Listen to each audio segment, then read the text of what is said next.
اوس به د ولس د پولیسو خلاف هم شکایت درج کولی شي چې پرې په سمدستي توګه د پولیسو په ضد کارروایي کیږي. سوات کې د پولیس په ضد شکایت سیل باقاعده پرانسته شوی. تفصیل په دې رپورټ کې.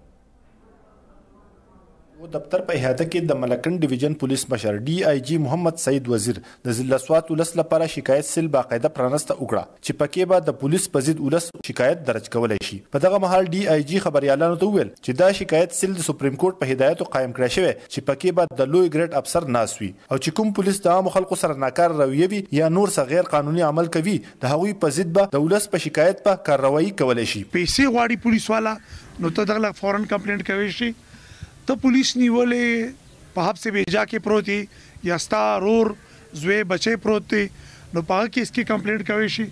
تھرد دا چې کچرته فزیکل ټارچر شوی وي او د دې نه علاوه د پولیس سره ریلیټډ چې څومره هم کمپلینټس دي ته د کمپلینټ افیس ته رسوي. شکایت سیل کې د پولیس اهلکار به تر سحر نه ماښام پورې د شکایت کوونکي درخواست اخلي او پرې به په پوري توګه عمل کولی شي. پولیس وایي چې دې سره به د پولیسو په کارکردګۍ کې هم بهتري راشي. د کیمرامین مهل لیشا سره نیاز احمد خان، مشرق ټي وي، سوات. تاسو به خبر